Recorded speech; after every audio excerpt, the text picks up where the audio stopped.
दुनिया की सबसे मुकद्दस और बरकतों वाली जगह, जहां अल्लाह का घर है, जहां लाखों करोड़ों दिल जुड़ जाते हैं, जहां हर जबान से एक ही नारा बुलंद होता है। यही वो मकाम है जिसे हम खाना काबा कहते हैं, और इसकी तामीर की कहानी ईमान को ताज़ा कर देने वाली है। पहला दूर, जमीन पर अल्लाह का पहला घर। कुरान मजीद में अल्लाह ताला ने फरमाया, बेशक सबसे पहला घर जो लोगों के लिए बनाया गया वही है जो मक्का में है, बाबरकत है और तमाम जहानों के लिए हिदायत है। अल्लाह ताला ने जमीन पर सबसे पहला घर अपनी इबादत के लिए हजरत आदम अलैहिस्सलाम के जरिए बनवाया। जब हजरत आदम जन्नत से जमीन पर तशरीफ लाए तो इन्होंने अल्लाह के हुक्म से एक जगह तय की, वही जगह जहां आज खाना काबा है। हजरत आदम अलैहिस्सलाम ने मिट्टी से एक बुलंद मकाम बनाया ताकि वहां अल्लाह की इबादत हो।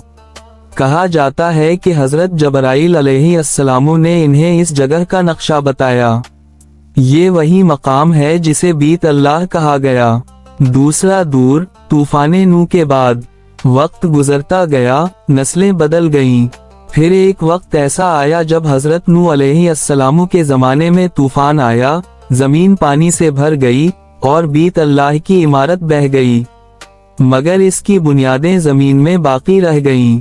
ये बुनियादें बाद में फिर जाहिर हुए और यही वो बुनियादें थीं जिन पर हजरत इब्राहीम अलैहिस्सलाम और हजरत इस्माइल अलैहिस्सलाम ने दोबारा खाना काबा तामीर किया। हजरत इब्राहीम अलैहिस्सलाम का हुक्म इलाही। एक दिन हजरत इब्राहीम अलैहिस्सलाम को अल्लाह ताला की तरफ से वही हुई, ए इब्राहीम, मेरे घर को तामीर करो ताकि लोग मेरी इबादत के लिए आएं। हजरत इब्राहीम अलैहिस्सलाम ने अर्ज किया, ए रब, कहाँ बनाऊं? अल्लाह ताला ने फरमाया, जहां मेरी निशानी जाहिर हो। चुनाचे जबराइल अलैहिस्सलाम ने हजरत इब्राहीम को मक्का की वादी दिखाई, वही खुश्क बंजर जमीन जहां ना पानी था, ना सब्जा, ना कोई बस्ती, लेकिन यही जमीन अल्लाह के घर के लिए चनी गई। तामीर का आगाज। हजरत इब्राहीम अलैहिस्सलाम ने अपने बेटे हजरत इस्माइल अलैहिस्सलाम को बुलाया। दोनों बाप बेटे ने अल्लाह के नाम से तामीर का काम शुरू किया। हजरत इस्माइल पत्थर लाते और हजरत इब्राहीम उनसे दीवार उठाते। कुरान में जिक्र है, और जब इब्राहीम और इस्माइल अपने हाथों से बीत अल्लाह की बुनियादें उठा रहे थे तो दुआ कर रहे थे, ए हमारे रब, हमसे कबूल फरमा, बेशक तो ही सुनने वाला, जानने वाला है। ये अल्फाज उनके दिलों की आजज़ी बयान करते हैं। वो अल्लाह के हुक्म पर सब कुछ कर रहे थे, मगर फिर भी फख्र नहीं बल्कि दुआ कि ए रब, हमारी ये मेहनत कबूल फरमा। हजरे असूद का नस्ब होना। जब दीवारें बुलंद हो गईं तो हजरत इब्राहीम अलैहिस्सलाम ने कहा, ए इस्माइल, एक खास पत्थर लाओ जो निशान के तौर पर रखा जाए। हजरत इस्माइल पत्थर तलाश करने निकले। उसी दौरान जबराइल अलैहिस्सलाम हजरे असूद लेकर आए। ये पत्थर जन्नत से लाया गया, जो असल में सफेद था, मगर इंसानों के गुनाहों की वजह से सियाह हो गया। हजरत इब्राहीम अलैहिस्सलाम ने हजरे असूद को काबा के मशरिकी कोने में नस्ब किया। ये वही पत्थर है जिसे आज भी हाजी और ज़ायरीन एहतिराम से बोसा देते हैं। तामीर मुकम्मल होने के बाद दुआ। जब खाना काबा की तामीर मुकम्मल हुई, हजरत इब्राहीम अलैहिस्सलाम और इस्माइल अलैहिस्सलाम ने हाथ उठाए और ये दुआ की, ए हमारे रब, हमें अपना फरमानबरदार बना दे और हमारी औलाद में से भी एक ऐसी उम्मत पैदा फरमा जो तेरी फरमानबरदार हो। उसी दुआ की बरकत से अल्लाह ने हजरत मोहम्मद सल्लल्लाहु अलैहि वसल्लम को इन्हीं की नस्ल में मबऊस फरमाया, जो अम्मत मुस्लिमा के लिए रहमत बने। काबा का बलावा, हज का आगाज। तामीर मुकम्मल हुई तो अल्लाह ताला ने फरमाया, ए इब्राहीम, लोगों में ऐलान कर दो कि वो हज के लिए आएं।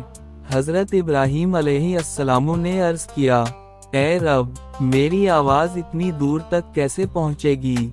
अल्लाह ने फरमाया, तुम ऐलान करो, पहुंचाना हमारा काम है। حضرت ابراہیم علیہ السلام مقام ابراہیم پر کھڑے ہو کر بلند آواز میں بولے، اے لوگو، اپنے رب کے گھر کی طرف آؤ، حج کرو۔ اللہ نے اس آواز کو پہاڑوں، زمینوں اور آنے والی نسلوں تک پہنچا دیا۔ یہ اسی پکار کا جواب ہے جو حضرت ابراہیم علیہ السلام نے دی تھی۔ خانہ کعبہ کی خصوصیات۔ خانہ کعبہ صرف ایک عمارت نہیں، بلکہ اللہ کی توحید کی علامت ہے۔ یہی قبلہ ہے جہاں رخ کر کے دنیا بھر کے مسلمان نماز پڑھتے ہیں۔ دنیا کا ہر مسلمان، چاہے مشرق میں ہو یا مغرب میں، شمال میں ہو یا جنوب میں، سب کا چہرہ ایک ہی سمت، خانہ کعبہ کی طرف ہوتا ہے۔ یہ اتحاد، یہ وحدت، اسلام کی روح ہے۔ قریش کے زمانے میں دوبارہ تعمیر۔ وقت گزرتا گیا، عمارت پرانی ہو گئی۔ پھر ایک وقت آیا جب قریش مکہ نے فیصلہ کیا کہ خانہ کعبہ کو از سر نو تعمیر کیا جائے۔ اسی وقت ایک مشہور واقعہ پیش آیا، حجر اسود کو نصب کرنے کا جھگڑا۔ تمام قبائل میں اختلاف ہوا کہ کون حجر اسود کو اپنی جگہ رکھے گا۔